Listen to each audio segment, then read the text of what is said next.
ਮਿੱਤਰੋ ਤੇ ਮੇਰੇ ਪਿਆਰਿਓ, ਜਿੱਥੇ ਜਿੱਥੇ ਤੁਸੀਂ ਦੁਨੀਆ 'ਚ ਬੈਠੇ ਹੋਏ ਹੋ, ਤੁਸੀਂ ਦੇਖ ਰਹੇ ਹੋ ਕਿ ਸਾਡੇ ਨਾਲ ਅੱਜ ਨਵੀਂ ਪੀੜ੍ਹੀ ਦੇ ਅਲੀ ਉਸਮਾਨ ਬਾਜਵਾ ਸਕਰੀਨ ਸ਼ੇਅਰ ਕਰ ਰਹੇ ਨੇ ਤੇ ਇਹ ਹਰ ਤਰ੍ਹਾਂ ਦੀ ਪਰਫਾਰਮਿੰਗ ਆਰਟ ਨਾਲ ਰਿਲੇਟਡ ਨੇ। ਲਿਟਰੇਚਰ ਨਾਲ ਵੀ, ਪੰਜਾਬੀ ਨਾਲ ਵੀ, ਪਰਫਾਰਮਿੰਗ ਆਰਟ ਦੇ ਵਿੱਚ ਤੁਸੀਂ ਦੇਖੋ ਡਰਾਮੇ ਦੇ ਨਾਲ ਵੀ। ਤੇ ਸਭ ਤੋਂ ਜ਼ਿਆਦਾ ਅਗਰ ਤੁਸੀਂ ਹੁਣ ਗੱਲਬਾਤ ਕਰਾਂਗੇ ਤੇ ਤੁਹਾਨੂੰ ਪਤਾ ਚੱਲੇਗਾ ਕਿ ਇਹਨਾਂ ਦੀ ਆਵਾਜ਼ ਜਿਹੜੀ ਹੈ ਨਾ, ਮੈਨੂੰ ਜਿਹੜੀ ਚੀਜ਼ ਕਲਿੱਕ ਕੀਤੀ ਇਹਨਾਂ ਦੇ ਪੂਰੇ ਉਹ ਕੰਮ ਤੋਂ ਇਲਾਵਾ ਜਿਹੜਾ ਗੋਡ ਗਿਫਟਡ ਇਹਨਾਂ ਨੂੰ ਖੁਦਾ ਨੇ ਦਿੱਤਾ ਹੋਇਆ ਆਵਾਜ਼ ਦਾ ਜਿਹੜਾ ਕਮਾਲ ਦੀ ਆਵਾਜ਼ ਹੈ, ਬਹੁਤ ਬੇਸ 'ਚ ਹੈ। ਨਵਾਂ ਨੌਜਵਾਨ ਔਰ ਬੜੇ ਇਤਮਾਨਾਨ ਨਾਲ ਗੱਲ ਕਰੇ ਇਹ ਜ਼ਰਾ ਘੱਟ ਹੁੰਦਾ ਜੀ। ਉਸਮਾਨ ਗਿਮੀ ਟੀਵੀ ਦੇ ਵੱਲੋਂ ਤੁਹਾਨੂੰ ਇੱਕ ਵਾਰੀ ਫੇਰ ਮੈਂ ਜੀ ਆਇਆਂ ਨੂੰ ਆਖਣੀ ਹੈ। ਬਹੁਤ ਬਹੁਤ ਸ਼ੁਕਰੀਆ। ਔਰ ਮੈਂ ਤੁਹਾਡਾ ਟੀਵੀ ਜਿਹੜਾ ਹੈ, ਤੁਹਾਡੇ ਪ੍ਰੋਗਰਾਮਸ ਕਾਫੀ ਵੇਖਦਾ ਰਹਿਣਾ ਔਰ ਉਹਦੇ ਤੋਂ ਸਿੱਖਦਾ ਵੀ ਰਹਿਣਾ। ਔਰ ਤੁਸੀਂ ਬੜਾ ਚੰਗਾ ਕੰਮ ਕਰ ਰਹੇ ਹੋ। ਮਤਲਬ ਬਹੁਤ ਘੱਟ ਐਸੇ ਕਹਿ ਲਓ ਲੋਕ ਨੇ ਸਾਡੇ ਡਾਇਸਪੋਰਾ 'ਚ ਵੀ ਔਰ ਫਿਰ ਪੰਜਾਬ ਦੇ ਵਿੱਚ ਵੀ ਜਿਹੜੇ ਕਿ ਪੰਜਾਬ ਦੀ ਗੱਲ ਕਰਨ ਔਰ ਆਪਣੇ ਲੋਕਾਂ ਦੀ ਗੱਲ ਕਰਨ। ਸੋ ਤੁਸੀਂ ਉਹਨਾਂ 'ਚੋਂ ਇੱਕ ਹੋ। I am honoured to be on your show, so I am thankful again. Thank you. ਤੁਹਾਨੂੰ ਪਤਾ ਤੁਸੀਂ ਰਾਵੀਅਨਸ ਵੀ ਹੋ ਔਰ ਉਹਦੇ ਬਾਅਦ ਤੁਸੀਂ ਬੜਾ ਕਮਾਲ ਕੀਤਾ। ਤੁਸੀਂ ਜਿਸ ਤਰ੍ਹਾਂ ਆਪਣੀ ਮਾਂ ਬੋਲੀ ਦੇ ਨਾਲ ਜੁੜੇ ਹੋਏ ਹੋ ਔਰ ਜਿਸ ਤਰ੍ਹਾਂ ਤੁਸੀਂ ਤੁਹਾਡਾ ਪੈਸ਼ਨ ਹੈ ਮਾਂ ਬੋਲੀ, ਇਹ ਇੱਕ ਬਹੁਤ ਹੀ ਖੂਬਸੂਰਤ ਗੱਲ ਲੱਗੀ ਤੇ ਮੇਰੇ ਦਿਲ ਨੂੰ ਲੱਗੀ। ਉਸ ਤੋਂ ਇਲਾਵਾ ਜਿਹੜਾ ਤੁਹਾਡਾ ਕੰਮ ਹੈ ਔਰ ਜਿਸ ਤਰ੍ਹਾਂ ਤੁਸੀਂ ਮਤਲਬ ਦੇਖੋ ਇੱਕ ਚੀਜ਼ ਜਿਹੜੀ ਕਿ ਤੁਸੀਂ ਐਜ਼ ਅ ਟੀਮ ਪਲੇਅਰ ਆਪਣੇ ਆਪ ਨੂੰ ਆਖਦੇ ਹੋ, ਤੁਸੀਂ ਉਹਦੇ ਬਾਅਦ ਡੈਡਲਾਈਨਾਂ ਨੂੰ ਜਿਸ ਤਰ੍ਹਾਂ ਪੰਕਚੁਅਲਿਟੀ ਨਾਲ ਪੂਰਾ ਕਰਨ ਵਾਲੇ ਇੱਕ ਆਰਗੇਨਾਈਜ਼ਡ ਬੰਦੇ ਹੋ। ਔਰ ਹਲੇ ਤੇ ਤੁਸੀਂ ਜ਼ਿੰਦਗੀ ਤੁਹਾਡੇ ਵਗਰੇ ਤੇ ਤੁਹਾਡੀ ਉਮਰ ਦੇ ਤੇ ਹਲੇ ਜ਼ਿੰਦਗੀ ਦੇ ਵਿੱਚ ਕਦਮ ਵੀ ਨਹੀਂ ਰੱਖਦੇ ਤੇ ਤੁਸੀਂ ਇੰਨਾ ਕੁਝ ਕਰ ਲਿਆ। ਮੈਂ ਦੱਸਣਾ ਚਾਹਾਂਗੀ ਖਾਤਿਨ ਹਜ਼ਰਾਤ ਕਿ ਇਹਨਾਂ ਦੀਆਂ ਅਚੀਵਮੈਂਟ ਮੀਡੀਆ 'ਚ ਵੀ ਨੇ, ਲਿਟਰੇਚਰ 'ਚ ਵੀ, ਪਰਫਾਰਮਿੰਗ ਆਰਟ ਵਿੱਚ ਵੀ ਹੈ ਔਰ as a short story writer ਇਹਨਾਂ ਨੇ ਕਿੰਨੇ ਲਿਟਰੇਰੀ ਮੈਗਜ਼ੀਨ ਦੇ ਵਿੱਚ ਜਿਹੜਾ ਵੈ ਉਹ ਕੰਮ ਕੀਤਾ ਵੈ। ਮੈਂ ਤੇ ਅੱਗੇ ਬੋਲਣੀ ਆ ਬਹੁਤ ਤੇ ਮੈਂ ਚਾਹਾਂਗੀ ਕਿ ਉਸਮਾਨ ਤੁਸੀਂ ਪਹਿਲੇ ਆਪਣਾ ਜਰਨੀ ਦੱਸੋ। ਅੱਛਾ ਜੀ, ਜਰਨੀ ਮੇਰਾ ਛੋਟਾ ਜਿਹਾ ਜਰਨੀ ਹਲੇ ਤੱਕ ਸਿਆਲਕੋਟ ਦੀ ਮੈਂ ਜੰਮਪਲ ਹਾਂ। ਠੀਕ ਹੈ। ਸ਼ਿਵ ਕੁਮਾਰ ਬਟਾਲਵੀ ਦਾ ਸ਼ਹਿਰ ਵੀ ਤੁਸੀਂ ਉਹਨੂੰ ਕਹਿ ਸਕਦੇ ਹੋ। ਤੇ ਮੇਰੀ ਸਾਰੀ ਸਕੂਲਿੰਗ ਜਿਹੜੀ ਉਹ ਸਿਆਲਕੋਟ ਤੋਂ ਹੋਈ, ਕਾਲਜ ਵੀ ਮੇਰਾ ਉੱਥੇ ਹੋਇਆ। ਉਸ ਤੋਂ ਬਾਅਦ ਯੂਨੀਵਰਸਿਟੀ ਦੀ ਐਜੂਕੇਸ਼ਨ ਵਾਸਤੇ ਮੈਨੂੰ ਲਾਹੌਰ ਆਉਣਾ ਪਿਆ ਕਿਉਂਕਿ ਸਿਆਲਕੋਟ ਦੇ ਵਿੱਚ ਕੋਈ ਅੱਛੀ ਯੂਨੀਵਰਸਿਟੀ ਨਹੀਂ ਹੈ। ਕੈਂਪਸਿਸ ਹੈ ਨੇ ਕੋਈ ਛੋਟੇ ਅਫੀਲੀਏਟਡ, ਲੇਕਿਨ ਉਹ ਕੋਈ ਜ਼ਿਆਦਾ ਕੁਆਲਿਟੀ ਐਜੂਕੇਸ਼ਨ ਨਹੀਂ ਦਿੰਦੇ। ਸੋ ਇਸ ਲਈ ਮੈਨੂੰ ਸਿਆਲਕੋਟ ਤੋਂ ਲਾਹੌਰ ਆਉਣਾ ਪਿਆ। ਗਵਰਨਮੈਂਟ ਕਾਲਜ ਯੂਨੀਵਰਸਿਟੀ ਦੇ ਵਿੱਚ ਮੈਂ ਲਿਟਰੇਚਰ ਦਾ ਸਟੂਡੈਂਟ ਹੋਇਆ ਔਰ ਲਾਹੌਰ ਦੇ ਵਿੱਚ ਹੀ ਆ ਕੇ ਜ਼ਾਹਿਰ ਵੱਡਾ ਸ਼ਹਿਰ ਤੇ ਜ਼ਿਆਦਾ ਓਪਰਚੁਨਿਟੀਜ਼ ਵੀ ਨੇ, ਅਦਬੀ ਤਨਜ਼ੀਮਾਂ ਵੀ ਨੇ, ਥੀਏਟਰ ਵੀ ਹੈ, ਪਰਫਾਰਮਿੰਗ ਆਰਟਸ ਵੀ ਨੇ ਔਰ ਬਾਕੀ ਪਲੇਟਫਾਰਮਸ ਵੀ ਨੇ। ਸੋ ਕਰਦਿਆਂ ਮੈਂ ਕਹਿ ਲਓ ਜੁੜਦਾ ਚਲਾ ਗਿਆ ਲੋਕਾਂ ਦੇ ਨਾਲ। ਕੁਝ ਲੋਕਾਂ ਨੇ ਬਾਂਹ ਫੜੀ, ਰਹਿਨੁਮਾਈ ਕੀਤੀ, ਕੁਝ ਕੋਸ਼ਿਸ਼ ਮੈਂ ਆਪੇ ਕੀਤੀ ਔਰ ਉਹਦੇ ਥੋੜੇ ਬਹੁਤ ਸਮਰਾਤ ਵੀ ਆਣੇ ਸ਼ੁਰੂ ਹੋ ਗਏ। ਸੋ ਗਵਰਨਮੈਂਟ ਕਾਲਜ ਯੂਨੀਵਰਸਿਟੀ ਤੋਂ ਮੈਂ ਐਮਫਿਲ ਕੀਤਾ ਹੋਇਆ ਔਰ ਸਭ ਤੋਂ ਪੁਰਾਣੀ ਡਰਾਮੈਟਿਕਸ ਕਲੱਬ ਜਿਹੜੀ ਪਾਕਿਸਤਾਨ 'ਚ ਮੰਨੀ ਜਾਂਦੀ ਹੈ ਉਹ ਗਵਰਨਮੈਂਟ ਕਾਲਜ ਦੀ ਹੈ। ਮੈਂ ਉਹਦਾ ਇੱਕ ਐਕਟਿਵ ਮੈਂਬਰ ਰਿਹਾ ਹਾਂ। ਔਰ ਅਗਰ ਜੇ ਤੁਸੀਂ ਥੀਏਟਰ ਦੀ ਹੀ ਗੱਲ ਪਹਿਲੇ ਕਰਨੀ ਹੈ ਤਾਂ ਮੈਂ ਉਹ ਸਾਂਝੀ ਕਰਨਾ ਚਾਹਾਂ। ਹਾਂਜੀ। ਮੈਂ ਤੇ ਮੇਰਾ ਇੱਕ ਦੋਸਤ ਅਸੀਂ ਕਲਾਸ ਲੈਣ ਜਾ ਰਹੇ ਸਾਂ ਤੇ ਰਸਤੇ 'ਚ ਪੋਸਟਰ ਲੱਗਾ ਸੀ ਕਿ ਔਨ ਕੈਂਪਸ ਆਡੀਸ਼ਨ ਹੋ ਰਹੇ ਨੇ ਤੇ ਜਿਹਨੇ ਹਿੱਸਾ ਲੈਣਾ ਉਹ ਆ ਜਾਏ। ਅਦੀਲ ਮੇਰੇ ਦੋਸਤ ਦਾ ਨਾਂ ਹੈ। ਮੈਨੂੰ ਅਦੀਲ ਨੂੰ ਪੁੱਛਿਆ, ਮੈਂ ਕਿਹਾ ਹਾਂ ਵੀ ਅਦੀਲ, ਦੀਲਾ ਮੈਨੂੰ ਕਹਿਣਾ, ਹਾਂ ਵੀ ਦੀਲੇ ਕਿਉਂਕਿ ਉਹ ਨਾਲ ਫਰੈਂਕਨੈਸ ਹੈ। ਮੈਂ ਕਿਹਾ ਹਾਂ ਦੀਲ ਕੀ ਕਰਨਾ? ਕਹਿੰਦਾ ਚੱਲਨੇ ਆ। ਮੈਂ ਕਿਹਾ ਠੀਕ ਹੈ। ਅਸੀਂ ਉੱਥੇ ਚਲੇ ਗਏ, ਬੁਖਾਰੀ ਆਡੀਟੋਰੀਅਮ ਜਾ ਕੇ ਬਹਿ ਗਏ। ਹੁਣ ਉੱਥੇ ਜਾ ਕੇ ਬਹਿ ਗਏ ਤੇ ਉਹ ਮੈਂ ਤੇ ਕਦੀ ਥੀਏਟਰ ਜ਼ਿੰਦਗੀ 'ਚ ਨਹੀਂ ਸੀ ਕੀਤਾ ਹੋਇਆ। ਮੈਂ ਉਹਨੂੰ ਕੋਣੀ ਮਾਰਾਂ, ਮੈਨੂੰ ਮਾਰੇ। ਮੈਂ ਕਿਹਾ ਤੂੰ, ਉਹ ਕਹਿੰਦੀ ਤੂੰ ਪਹਿਲੇ ਜਾ। ਕਰਦੇ ਕਰਾਂਦੇ ਮੈਂ ਪਹਿਲੇ ਚਲਾ ਗਿਆ ਔਰ ਮੈਂ ਪਹਿਲਾ ਪੈਰ ਧਰਿਆ ਸਟੇਜ ਦੇ ਉੱਤੇ ਜ਼ਿੰਦਗੀ 'ਚ ਪਹਿਲੀ ਦਫਾ ਔਰ ਆਡੀਸ਼ਨ ਦਿੱਤਾ ਔਰ ਮੇਰਾ ਜਿਹੜਾ ਹੈ ਉਹ ਇੱਕ ਲੰਮੀ ਲਿਸਟ ਲੱਗੀ, ਉਹਦੇ 'ਚ ਨਾਂ ਆ ਗਿਆ। ਫਿਰ ਉਸ ਤੋਂ ਬਾਅਦ ਜ਼ਾਹਿਰ ਸਾਡੀਆਂ ਵਰਕਸ਼ਾਪਸ ਹੁੰਦੀਆਂ ਨੇ, ਵਰਕਸ਼ਾਪਸ ਪੂਰੀਆਂ ਅਟੈਂਡ ਕੀਤੀਆਂ। ਫਿਰ ਫਾਈਨਲ ਲਿਸਟ 'ਚ ਨਾਂ ਆਇਆ। ਸਾਰਾ ਕੁਝ ਕਰਨ ਤੋਂ ਬਾਅਦ ਜਦੋਂ ਪਹਿਲਾ ਐਨੂਅਲ ਪਲੇ ਆਇਆ ਤੇ ਮੈਨੂੰ ਇਹ ਨਾ ਪਤਾ ਲੱਗਾ ਕਿ ਆਡੀਸ਼ਨ ਕਦੋਂ ਹੋਏ ਨੇ ਫਾਈਨਲ ਪਲੇ ਵਾਸਤੇ, ਯਾਨੀ ਕਰੈਕਟਰਸ ਦੀ ਸਿਲੈਕਸ਼ਨ ਵਾਸਤੇ। ਮੈਨੂੰ ਦੱਸਿਆ ਹੀ ਨਾ ਗਿਆ।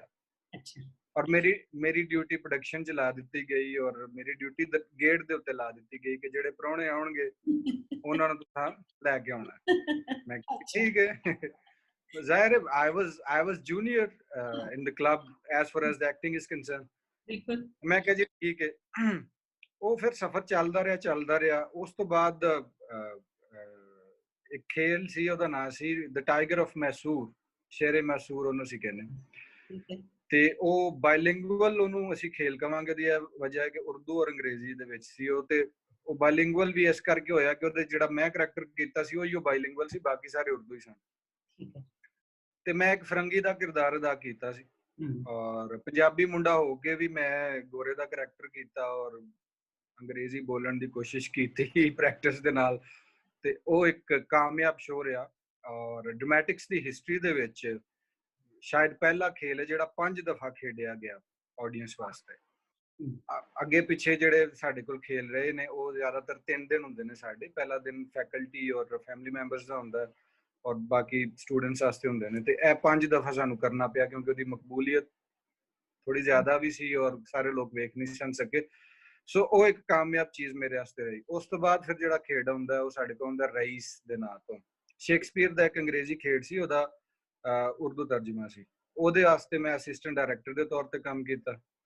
ਉਸ ਤੋਂ ਬਾਅਦ ਅਗਲਾ ਜਿਹੜਾ ਸਾਡਾ ਖੇਲ ਆਇਆ ਸੀ ਉਹ ਸੀ ਜਨਾਬ ਮਿਰਜ਼ਾ ਅਤਰ ਬੇਗ ਸਾਹਿਬ ਦਾ ਲਿਖਿਆ ਪੰਜਾਬੀ ਖੇਡ ਸੀ, ਉਹਦਾ ਨਾਂ ਸੀ ਆਖਰੀ ਸ਼ੋਅ। ਠੀਕ ਹੈ।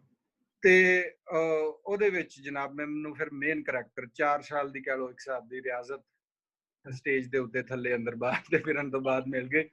ਸੋ ਮੇਨ ਕਰੈਕਟਰ ਜਿਹੜਾ ਹੈ ਉਸ ਖੇਡ ਦੇ ਵਿੱਚ ਮੈਂ ਕੀਤਾ ਔਰ ਇਟ ਵਾਸ ਕੁਆਇਟ ਐਕਸਾਈਟਿੰਗ ਕਿ ਮੈਂ ਇੱਕ ਜੇਬ ਕਤਰੇ ਦਾ ਕਿਰਦਾਰ ਅਦਾ ਕਰ ਰਿਹਾ ਸੀ ਕਿਉਂਕਿ ਖੇਡ ਦੇ ਵਿੱਚ ਜਿਹੜਾ ਮੇਨ ਕਰੈਕਟਰ ਸੀ ਉਹ ਜੇਬ ਕਤਰਾ ਪਿਕ ਪਾਕਟ ਸੀ। ਅੱਛਾ, ਠੀਕ ਹੈ।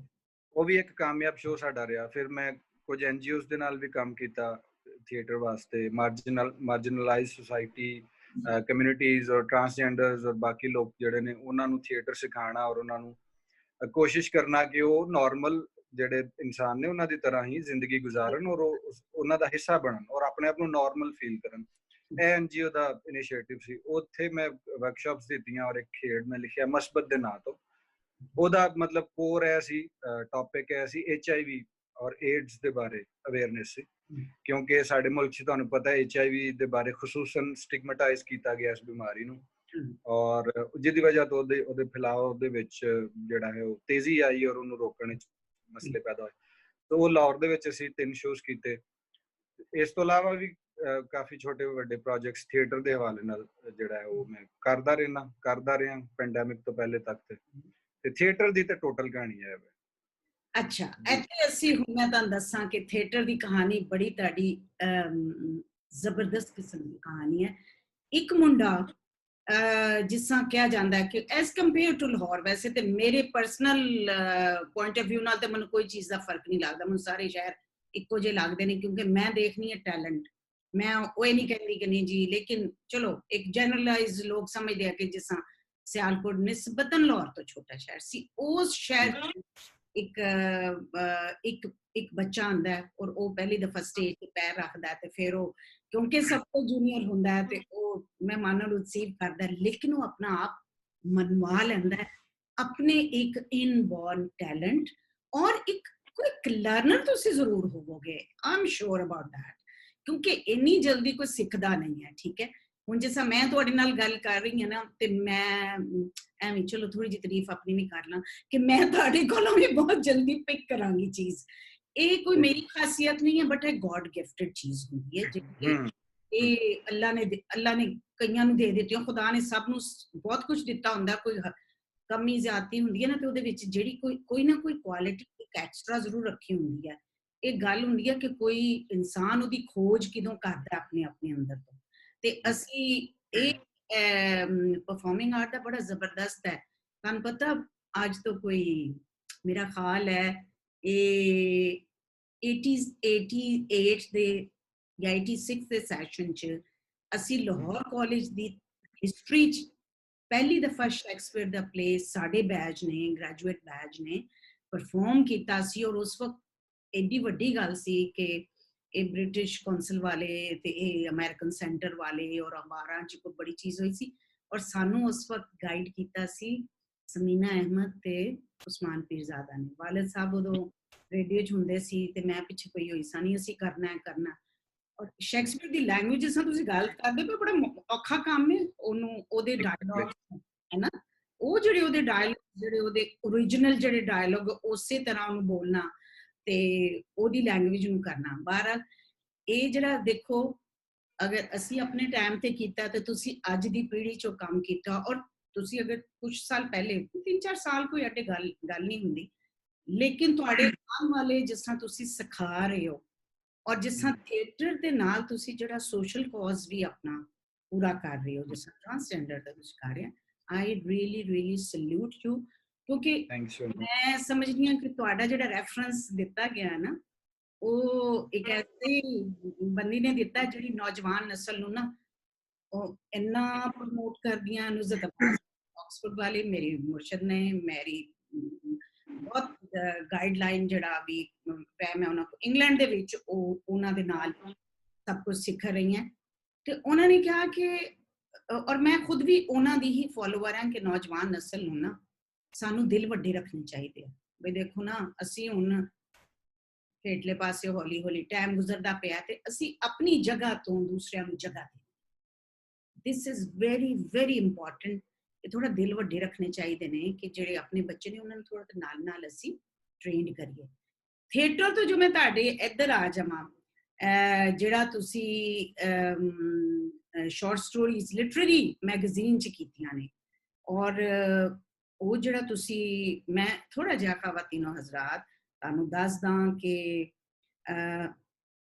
ਕਾਗਜ਼ੀ ਜਿਹੜਾ ਉਹਦੇ ਵਿੱਚ, ਉਹਦੇ ਬਾਅਦ ਰਾਵੀ 'ਚ, ਉਹਦੇ ਬਾਅਦ ਫਰਾਜ਼ 'ਚ, ਉਹਦੇ ਬਾਅਦ ਰਾਵੀ ਪੰਜਾਬੀ ਸੈਕਸ਼ਨ 'ਚ, ਉਹਦੇ ਬਾਅਦ ਇੰਟਰਨੈਸ਼ਨਲ ਪੰਜਾਬੀ, ਉਹਦੇ ਬਾਅਦ ਸਿਰਜੀਨਾ ਦੇ ਵਿੱਚ, ਉਹਦੇ ਬਾਅਦ first position in short story writing competition at LUMS Lahore 2018 'ਚ ਉਸਮਾਨ ਨੇ ਪੋਜੀਸ਼ਨ ਲਈ। ਉਹਦੇ ਬਾਅਦ short story in Majlis-e Iqbal GCU university, government college university ਜਿਹੜਾ, ਉਹਦੇ ਬਾਅਦ number of short story Punjabi Sangat ਵਿੱਚ ਤੇਲਾਬ 'ਚ ਇਹਨਾਂ ਦੀਆਂ ਸ਼ਾਰਟ ਸਟੋਰੀਆਂ ਆ ਚੁੱਕੀਆਂ।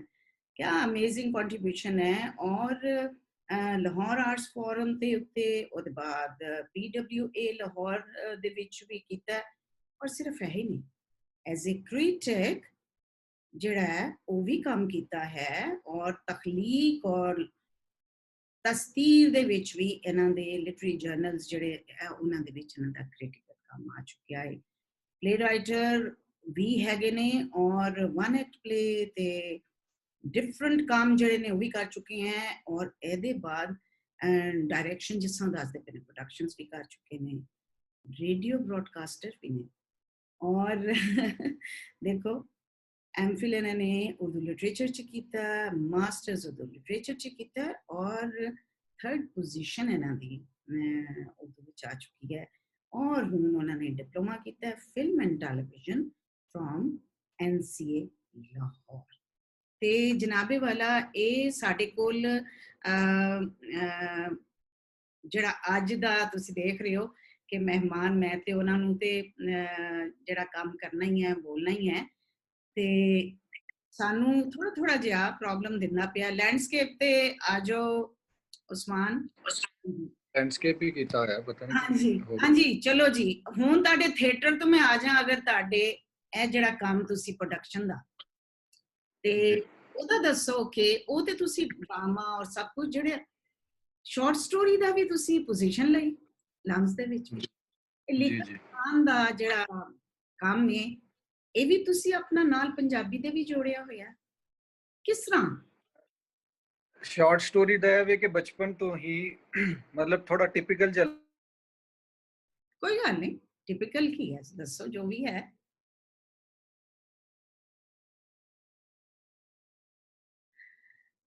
ਅਗੇਨ ਖਵਾਤੀਨ ਹਜ਼ਰਾਤ, ਕੀ ਕਰੀਏ ਫਿਰ, ਆਪਣਾ ਸਾਡਾ ਅੰਡਰ ਡਿਵੈਲਪ ਕੰਟਰੀ ਦਾ ਇੰਟਰਨੈਟ ਹੈ, ਔਰ ਫਿਰ ਹੋ ਗਿਆ ਦਾ ਜੀ ਟਾਈਮ ਉੱਥੇ ਇਸ ਵਕਤ 11 ਵਜੇ ਦੇ ਟਾਈਮ ਨੇ ਪਾਕਿਸਤਾਨ ਦੇ ਵਿੱਚ, ਉਹ ਸਾਰੀ ਦੁਨੀਆ ਹੀ ਇੰਟਰਨੈਟ ਤੇ ਬੈਠੀ ਹੁੰਦੀ ਹੈ। ਕੀ ਕਰਨ ਵਿਚਾਰੇ ਲੋਕ ਵੀ, ਹੁਣ ਸ਼ਾਮ ਦਾ ਟਾਈਮ ਹੈ ਤੇ ਕਿਸੇ ਤੇ ਚੀਜ਼ ਦੇ ਨਾਲ ਕਿਉਂਕਿ ਹੁੰਦੇ ਹੋ ਗਿਆ ਇਹ ਸਾਰਾ ਵਰਚੁਅਲ ਦੁਨੀਆ ਹੋ ਗਈ ਹੈ। ਕੋਈ ਆਪਣੇ ਪਿਆਰਿਆਂ ਨਾਲ ਗੱਲ ਕਰ ਰਿਹਾ ਹੋਏਗਾ, ਕੋਈ ਆਪਣਾ ਕੰਮ ਕਰ ਰਿਹਾ ਹੋਏਗਾ, ਕੋਈ ਹਜ਼ਾਰ ਲੱਖ ਸਿਲਸਿਲੇ ਹੁੰਦੇ ਨੇ ਠੀਕ ਹੈ ਨਾ। ਤੇ ਅਸੀਂ ਵੇਟ ਕਰ ਰਹੇ ਹਾਂ ਅਗੇਨ ਆਪਣੇ ਅਲੀ ਉਸਮਾਨ ਬਾਜਵਾ ਦਾ, ਤੇ ਉਹ ਜਿਸ ਤਰ੍ਹਾਂ ਹੀ ਸਾਡੇ ਨਾਲ ਕਨੈਕਟ ਹੁੰਦੇ ਨੇ, ਦੇਖੋ ਕਿੰਨਾ ਇੰਪੋਰਟੈਂਟ ਹੈ ਕਿ ਸਾਡੇ ਜਿਹੜੇ ਨੇ ਅੱਜ ਦੀ ਪੀੜ੍ਹੀ ਦੇ ਬੱਚੇ, ਉਹ ਕਿਸ ਤਰ੍ਹਾਂ ਆਪਣੇ ਆਪ ਨੂੰ ਡਿਸਕਵਰ ਕਰਦੇ ਪਏ ਨੇ ਔਰ ਕੰਮ ਕਰਦੇ ਪਏ ਨੇ। ਔਰ ਉਹ ਕਹਿੰਦੇ ਨੇ ਨਾ, ਜ਼ਰਾ ਨਮ ਹੋ ਤੋ ਇਹ ਮਿੱਟੀ ਬੜੀ ਸਰਖੇਜ਼ ਹੈ।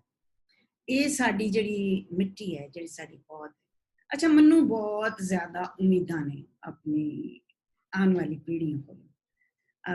ਇਹ ਨਹੀਂ ਕਿ ਮੈਂ ਕਿਸੇ ਆਈਡੀਅਲ ਦੁਨੀਆ 'ਚ ਰਹਿੰਦੀ ਹਾਂ। ਮੈਨੂੰ ਨਜ਼ਰ ਆਉਂਦਾ ਹੈ ਕਿ ਇਹਨਾਂ ਦੇ ਵਿੱਚ ਬਹੁਤ ਉਹ ਕੀ ਕਹਿੰਦੇ ਨੇ, ਬਹੁਤ ਬਹੁਤ ਬਹੁਤ ਪੋਟੈਂਸ਼ੀਅਲ ਹੈ। ਔਰ ਉਸ ਪੋਟੈਂਸ਼ੀਅਲ ਨੂੰ ਇਹ ਯੂਜ਼ ਵੀ ਕਰਦੇ ਨੇ। ਔਰ ਇਹ ਪੋਟੈਂਸ਼ੀਅਲ ਦਾ ਤੁਸੀਂ ਦੇਖੋ ਬੇਸ਼ੁਮਾਰ ਜਿਹੜੀਆਂ ਨੇ ਨਾ ਜੀ। I'm so sorry, ਮੇਰਾ ਨਹੀਂ ਕੋਈ ਸੌਰੀ ਕਹਿਣ ਦੀ ਜ਼ਰੂਰਤ ਨਹੀਂ। ਤੁਸੀਂ ਸਾਨੂੰ ਦੱਸੋ ਜੀ ਸ਼ਾਰਟ ਸਟੋਰੀ ਦੀ ਗੱਲ ਇਹ ਤੇ ਤੁਹਾਡਾ ਕਸੂਰ ਹੀ ਕੋਈ ਨਹੀਂ ਹੈ, ਇਹਦੇ ਚ ਸੌਰੀ ਵਾਲੀ ਗੱਲ ਕਿਹੜੀ ਹੈ?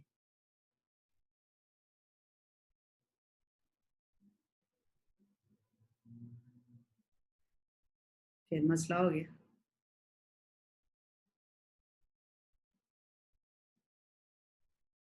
ਚਲੋ ਕੋਈ ਗੱਲ ਨਹੀਂ। ਅੱਛਾ, ਇਹ ਮਸਲਾ ਉਹੀ ਹੈ ਕਿ ਇਹ ਟਾਈਮ ਜਿਹੜਾ ਹੈਗਾ ਨਾ, ਜਿਹੜਾ ਅਸੀਂ ਰਿਕਾਰਡਿੰਗ ਦਾ ਰੱਖਿਆ ਹੈ, ਉਹਦੇ ਵਿੱਚ ਨੈਟ ਪ੍ਰੋਬਲਮ ਚੱਲ ਰਹੀ ਹੈ ਉੱਥੇ।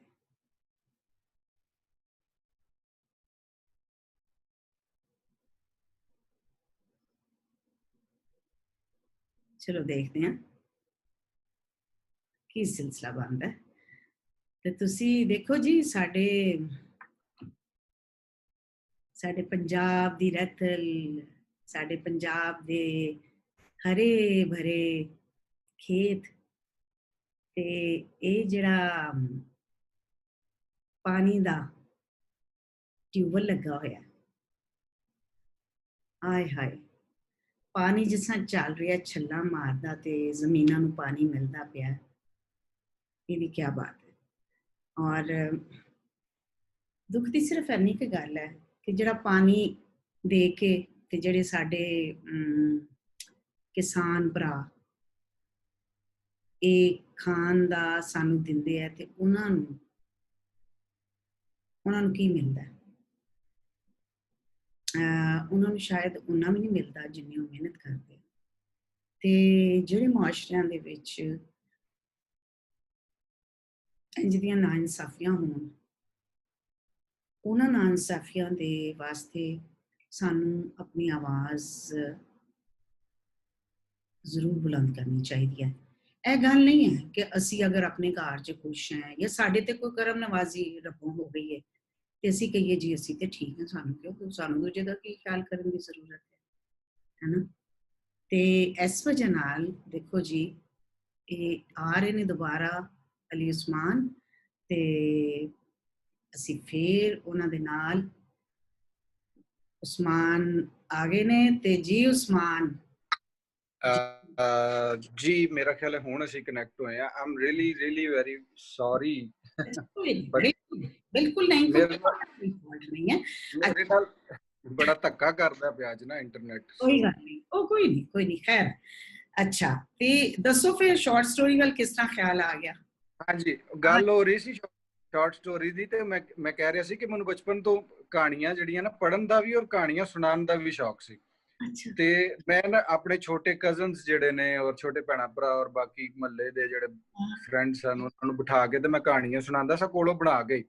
ਕਿਸੇ ਨੂੰ ਕੋਈ ਜਿੰਨ ਭੂਤਾਂ ਦੀ ਕਹਾਣੀ ਸੁਣਾ ਦੇਣੀ, ਕਿਸੇ ਨੂੰ ਕੋਈ ਜਾਨਵਰਾਂ ਦੀ, ਇਸ ਤਰ੍ਹਾਂ ਕਰਕੇ ਨਾ ਮੇਰਾ ਦਿਲ ਲੱਗਾ ਰਹਿਣਾ।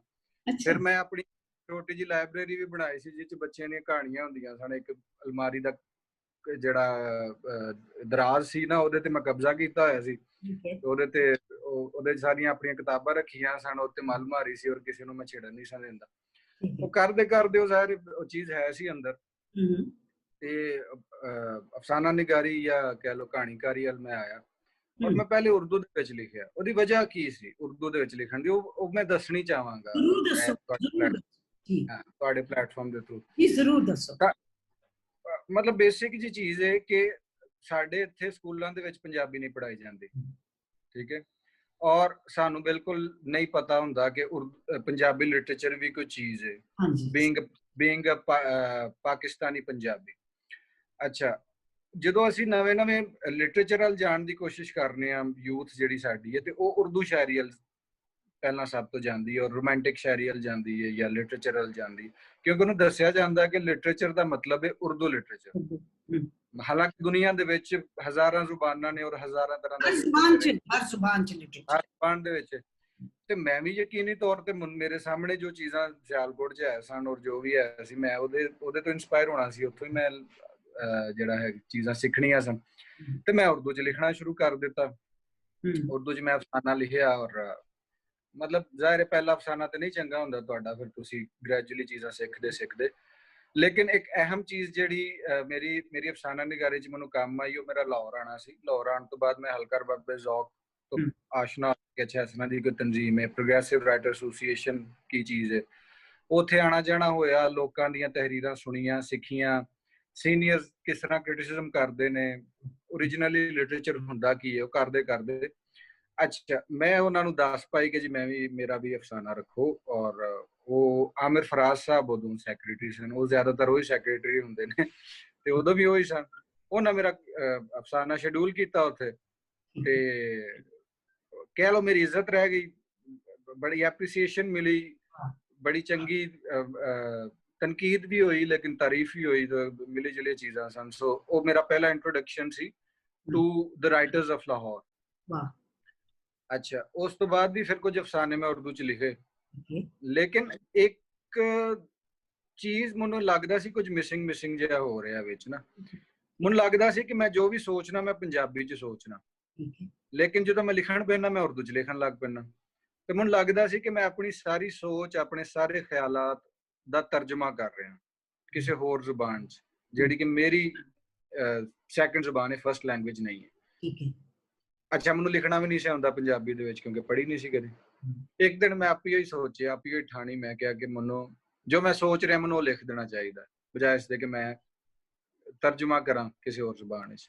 ਠੀਕ ਹੈ, ਉਹ ਮੈਂ ਪਹਿਲਾ ਪੰਜਾਬੀ ਦਾ ਅਫਸਾਨਾ ਲਿਖਿਆ, ਤੇ ਪਿਲਾਕ ਪੰਜਾਬੀ ਅਦਬੀ ਸੰਗਤ ਉੱਥੇ ਪੇਸ਼ ਕੀਤਾ, ਹਲਕਾ ਬਾਬੇ ਜ਼ੌਕ, ਔਰ ਚੱਲ ਸੋ ਚੱਲ ਫਿਰ ਮੇਰਾ ਰਾਬਤਾ ਇੱਕ ਚੁੱਕੇ ਬਣ ਚੁੱਕਿਆ ਸੀ ਸਭ ਦੇ ਨਾਲ। ਉਹ ਫਿਰ ਪਹਿਲਾ ਲਿਖਿਆ, ਫਿਰ ਦੂਜਾ ਲਿਖਿਆ, ਫਿਰ ਲਿਖਦੇ ਚਲਾ ਗਿਆ। ਸੋ ਉਹ ਉਰਦੂ ਨਾਲੋਂ ਬਹੁਤੀਆਂ ਕਹਾਣੀਆਂ ਮੇਰੀਆਂ ਪੰਜਾਬੀ 'ਚ ਹੋ ਗਈਆਂ, ਕਿਉਂਕਿ ਉਹ ਸਹਿਲ ਹੁੰਦਾ ਤੁਹਾਡੇ ਲਈ। ਜਿਹੜੀ ਤੁਹਾਡੀ ਮਨ 'ਚ ਆਵਾਜ਼ ਨਿਕਲ ਰਹੀ ਹੁੰਦੀ ਹੈ, ਉਹਨੂੰ ਤਰਜਮਾ ਜੇ ਤੁਸੀਂ ਨਾ ਕਰੋ ਔਰ ਉਹਨੂੰ ਪੂਰੀ ਸ਼ਬਦੋ ਮਦ ਔਰ ਸ਼ਿੱਦਤ ਦੇ ਨਾਲ ਤੁਸੀਂ ਬਿਆਨ ਕਰ ਦੋ, ਔਰ ਉਹ ਜ਼ਿਆਦਾ ਮੇਰਾ ਖਿਆਲ ਹੈ ਅਸਰ ਰੱਖਦੀ ਹੈ। ਮੇਰੀ ਸਾਰੀ ਪੰਜਾਬੀ ਜਿਹੜੀ ਹੈ ਉਹ ਵੋਕਲ ਹੈ, ਮਤਲਬ ਮੈਂ ਕਿਤਾਬ 'ਚ ਜਿਵੇਂ ਬਾਰ-ਬਾਰ ਮੈਂ ਅਰਜ਼ ਕਰ ਰਿਹਾ ਕਿ ਸਕੂਲ 'ਚ ਨਹੀਂ ਪੜ੍ਹੀ, ਕਾਲਜ 'ਚ ਨਹੀਂ ਪੜ੍ਹੀ, ਲੇਕਿਨ ਘਰ 'ਚ ਬੋਲੀ ਹੈ, ਆਪਣੇ ਇਲਾਕੇ 'ਚ ਬੋਲੀ, ਤੇ ਉਹ ਵੋਕਲ ਦੇ ਨਾਲ ਹੀ ਮੇਰੀ ਵੋਕੈਬਲਰੀ ਬਣੀ। ਫਿਰ ਬਾਅਦ 'ਚ ਉਰਦੂ ਲਿਟਰੇਚਰ ਪੜ੍ਹਿਆ ਤੇ ਫਿਰ ਥੋੜੀ ਰਿਫਾਈਨਮੈਂਟ ਵੀ ਆਉਣਾ ਸ਼ੁਰੂ ਹੋ ਗਈ।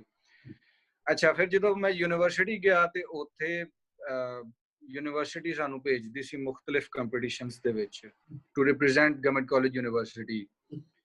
ਤੋ ਜਿਹੜਾ ਪਹਿਲੀ ਦਫਾ ਮੈਂ ਗਿਆ ਆਪਣੀ ਯੂਨੀਵਰਸਿਟੀ ਨੂੰ ਰਿਪਰੈਜ਼ੈਂਟ ਕਰਦਿਆਂ, ਮੈਂ UET ਗਿਆ ਸੀ, ਯੂਨੀਵਰਸਿਟੀ ਆਫ ਇੰਜੀਨੀਅਰਿੰਗ ਟੈਕਨੋਲੋਜੀ, ਤੇ ਉੱਥੇ ਅਫਸਾਨਾ ਨਿਗਾਰੀ ਦੇ ਮੁਕਾਬਲੇ 'ਚ ਹਿੱਸਾ ਲਿਆ, and I bag the first position.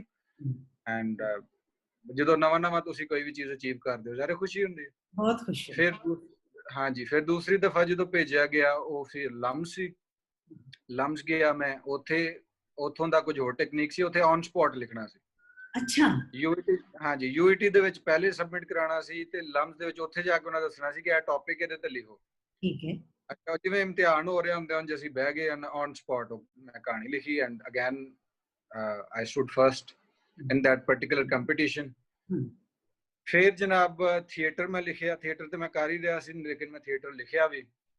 ਤੇ ਇੱਕ ਕੰਪੀਟੀਸ਼ਨ ਉਦੋਂ ਨੂਨ ਲੀਗ ਦੀ ਹਕੂਮਤ ਸੀ, ਆਲ ਪਾਕਿਸਤਾਨ ਥੀਏਟਰ ਕੰਪੀਟੀਸ਼ਨ ਤੇ ਨਹੀਂ ਸੀ, ਉਹਦੇ ਵਿੱਚ ਹੋਰ ਵੀ ਕੈਟਾਗਰੀ ਸਨ, ਸਿੰਗਿੰਗ ਸੀ, ਐਕਟਿੰਗ ਸੀ, ਹੋਰ ਕਾਫੀ ਚੀਜ਼ਾਂ ਸਨ, ਪਪੀਟਰੀਜ਼, ਡਾਂਸ, ਕਾਫੀ ਕੁਝ ਸੀ ਨਾ, ਤੇ ਉਹਦੇ ਵਿੱਚ ਥੀਏਟਰ ਵੀ ਸੀ। ਤੇ ਉਹ ਡਰਾਮਾ ਜਿਹੜਾ ਮੈਂ ਲਿਖਿਆ ਉਹਦੀ ਅਸੀਂ ਤਿਆਰੀ ਕੀਤੀ। ਉਹ ਅੱਛਾ, ਉਹ ਡਰਾਮੇ ਦੀ ਵੀ ਬੜੀ ਮਜ਼ੇਦਾਰ ਕਹਾਣੀ ਹੈ। ਉਹ ਕਿਸ ਤਰ੍ਹਾਂ ਬਣਿਆ, 16 ਦਸੰਬਰ APS ਪਿਸ਼ਾਵਰ, ਠੀਕ ਹੈ, ਪਾਕਿਸਤਾਨੀਆਂ ਤੇ ਇੱਕ ਬਹੁਤ ਹੀ ਕਾਲਾ ਦਿਨ।